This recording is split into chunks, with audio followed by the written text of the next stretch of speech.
तो पुलिस मुख्यालय के एक आदेश के बाद अब सवाल उठने लगा है कि देशभक्ति जनसेवा की कसम खाने वाले पुलिस अब क्या दागी जनप्रतिनिधियों को सैल्यूट करेगी।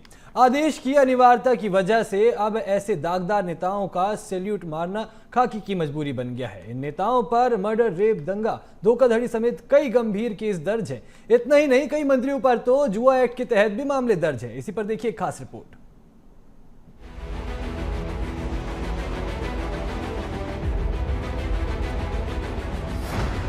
दागी नेताओं को खाकी का सैल्यूट। मंत्री से लेकर विधायकों पर गंभीर अपराध। माननीयों पर चल रहे मर्डर, रेप, दंगा, 420 के केस। मंत्रियों पर भी दर्ज जुआ एक्ट के मामले। धोखाधड़ी, दंगा केस में नंबर 1 है नेताजी। बीजेपी के 51, कांग्रेस के 38 विधायकों पर criminal case. Madhya Pradesh police के लिए अभी सांसद और विधायकों को सैल्यूट मारना अनिवार्य नहीं होता था, लेकिन पुलिस मुख्यालय के आदेश के बाद इस परंपरा को फिर से शुरू किया गया। अब पुलिस को सांसदों, मंत्रियों और विधायकों को अनिवार्य रूप से सैल्यूट करना होगा। इस आदेश के बाद अब आपराधिक पृष्ठभूमि वाले नेताओं को सैल्यूट करने को लेकर कई सवाल खड़े होने लगे हैं। दरअसल एसोसिएशन फॉर डेमोक्रेटिक रिफॉर्म्स यानी कि एडीआर की रिपोर्ट के अनुसार प्रदेश में नवनिर्वाचित 230 विधायकों में से 90 यानी कि लगभग 39% पर आपराधिक मामले चल रहे हैं। इनमें से 34 विधायकों पर गंभीर आपराधिक केस दर्ज हैं। इन मामलों में 5 साल या उससे अधिक सजा का प्रावधान है। विधानसभा पिछोर, बीजेपी विधायक प्रीतम लोधी, टोटल केस 9, गंभीर अपराध हत्या। विधानसभा सैलाना, बीजेपी विधायक कमलेश्वर डोडियार, टोटल केस 15, गंभीर अपराध रेप। विधानसभा अटेर, कांग्रेस विधायक हेमंत कटारे, टोटल केस 2, गंभीर अपराध रेप, अपहरण केस चल रहा था। विधानसभा रामपुर बाघेलान, बीजेपी विधायक विक्रम सिंह विक्की, टोटल केस 1, गंभीर अपराध हत्या। विधानसभा टीकमगढ़, कांग्रेस विधायक यादवेंद्र सिंह, टोटल केस 2, गंभीर अपराध हत्या। बीजेपी के 163 में से 51 विधायकों पर आपराधिक मामले दर्ज हैं, जिनमें से 16 पर गंभीर मामले दर्ज हैं। वहीं कांग्रेस के 38 विधायकों पर आपराधिक मामले दर्ज हैं, जिनमें 17 विधायक गंभीर आरोपों का सामना कर रहे हैं। भारत आदिवासी पार्टी के एकमात्र विजयी उम्मीदवार कमलेश्वर डोडियार पर भी कई गंभीर आपराधिक केस चल रहे हैं। वहीं भोजपुर से बीजेपी विधायक पर सबसे ज्यादा 173 मामले चल रहे हैं। विधानसभा भोजपुर, बीजेपी विधायक सुरेंद्र पटवा, टोटल केस 173, गंभीर अपराध धोखाधड़ी। विधानसभा भोपाल मध्य, कांग्रेस विधायक आरिफ मसूद, टोटल केस 6, गंभीर अपराध हत्या, दंगा। एडीआर की रिपोर्ट के अनुसार 2023 में 34 विधायकों पर गंभीर आपराधिक मामले दर्ज थे, जबकि 2018 में ऐसे विधायकों की संख्या 47 थी। ये ऐसे मामले हैं जो माननीयों ने चुनाव लड़ने के दौरान चुनाव आयोग को अपने हलफनामे में दिए थे।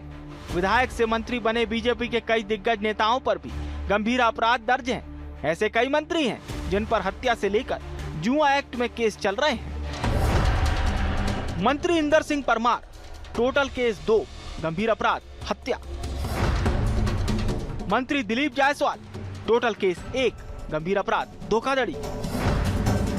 मंत्री दिलीप अहिरवार, टोटल केस 3, गंभीर अपराध जुआ एक्ट। मंत्री गौतम टेटवाल, टोटल केस 1, गंभीर अपराध दंगा। वहीं दागी नेताओं को सैल्यूट को लेकर जब मंत्री धर्मेंद्र सिंह लोधी से सवाल किया गया तो उन्होंने गोलमोल जवाब दिया। मंत्री जी ने कहा, इस तरह के आदेश पहले भी जारी हो चुके हैं, ये कोई नई बात नहीं है। अधिकारियों कर्मचारियों को जनप्रतिनिधियों का सम्मान करना चाहिए। सरकार का सम्मान देने वाला फैसला अच्छा है। वहीं कांग्रेस पर निशाना साधते हुए कहा कि कांग्रेस के पास कोई मुद्दा नहीं है, फैसले से कांग्रेस के जनप्रतिनिधियों को भी सम्मान मिलेगा। देखिए, इस प्रकार के आदेश पहली बार जारी नहीं हुए हैं, समय समय पर जारी होते रहे हैं। और मुझे लगता है कि जनप्रतिनिधि जो जनता से चुन के जाता है जनता की समस्याओं को विधानसभा में भी उठाने का काम करता है, पार्लियामेंट में भी उठाने का काम करता है। तो मुझे लगता है कि जनप्रतिनिधि को सम्मान देने का जो डॉक्टर मोहन यादव जी का फैसला है और हमारी सरकार का फैसला है वो अच्छा फैसला है। और जनप्रतिनिधि की अपनी एक मर्यादा होती है और कहीं ना कहीं अधिकारियों को, कर्मचारियों को भी उस मर्यादा का पालन करना चाहिए। अब कांग्रेस के पास तो कोई मुद्दे हैं नहीं। जिन माननीयों पर आपराधिक मामले चल रहे हैं, जब उनकी पड़ताल की गई तो चौंकाने वाले तथ्य सामने आए। बीजेपी के विधायक हों या फिर कांग्रेस के, सबसे ज्यादा इन नेताओं पर चल रहे हैं धोखाधड़ी और दंगे के मामले। धोखाधड़ी दंगा केस में नंबर 1 नेताजी, इन पर दर्ज है 420 का केस। कांग्रेस विधायक सेना महेश पटेल, राजेंद्र कुमार सिंह, राजेंद्र भारती, भंवर सिंह शेखावत, बीजेपी विधायक प्रहलाद लोधी, इन पर दर्ज हैं दंगे के मामले। कांग्रेस विधायक बाबू जंडेल, अनुभा मुंजारे, हरिबाबू राय, सुनील उइके, जयवर्धन सिंह, बीजेपी विधायक नरेंद्र सिंह कुशवाहा, अरविंद पटेरिया, प्रदीप लारिया, नारायण सिंह पवार, अभिलाष पांडे, रामेश्वर शर्मा। पुलिस मुख्यालय के माननीयों को सैल्यूट करने के आदेश का कांग्रेस ने विरोध किया। इसको लेकर विपक्ष ने डीजीपी को पत्र भी लिखा। कांग्रेस नेता शैलेंद्र पटेल का कहना है कि प्रदेश में कानून और सुरक्षा व्यवस्था की हालत ठीक नहीं है।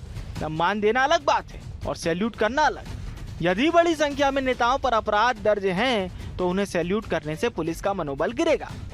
देखिए, इसमें सियासत की बात नहीं है। जनप्रतिनिधियों का सम्मान होना चाहिए, इसमें कोई दो मत की बात नहीं है। लेकिन अगर मध्य प्रदेश में जहाँ बढ़ते हुए अपराध हों और 31% से अधिक जनप्रतिनिधियों के ऊपर मुकदमे कायम हों, उस प्रदेश में आप लॉ एंड ऑर्डर की क्या व्यवस्था देखेंगे? और जब आप अभी जो आरोप लग रहे हैं और कई बार देखने को मिल रहा है कि जनप्रतिनिधियों के इंटरफेरेंस के कारण, सत्ताधारी दल के विधायक और सांसदों के कारण लगातार अपराधी बेखौफ हो रहे हैं, हत्या, बलात्कार, लूट जैसी घटनाएं आम हो रही हैं। अगर इन पे रोकथाम जब भी लग सकती है जब पुलिस का मॉरल हाई हो। और आप अगर 31% से ज़्यादा लोगों के ऊपर जो अपराध हैं उन्हें सल्यूट करेंगे तो उनका मॉरल कहाँ जाएगा और कैसे कंट्रोल करेंगे? सोचने की बात है। रिस्पेक्ट देना अलग बात है और सल्यूट करना बात अलग है। ऐसा नहीं है कि पूरे आपराधिक पृष्ठभूमि के नेता बीजेपी में ही हैं। एक बड़ी संख्या कांग्रेस के अंदर भी है। ऐसे में कांग्रेस पुलिस मुख्यालय के इस आदेश का विरोध कर रही है तो बीजेपी इसे जनप्रतिनिधियों के सम्मान से जोड़कर देख रही है। इस पर सियासत भी अनलिमिटेड हो रही है। लेकिन पुलिस के सम्मान से किसी को क्या लेना? सवाल यही है कि क्या आपराधिक पृष्ठभूमि वाले किसी भी व्यक्ति को सैल्यूट करना कंपलसरी होना चाहिए? BSTV के लिए भोपाल से मनोज राठौर की रिपोर्ट।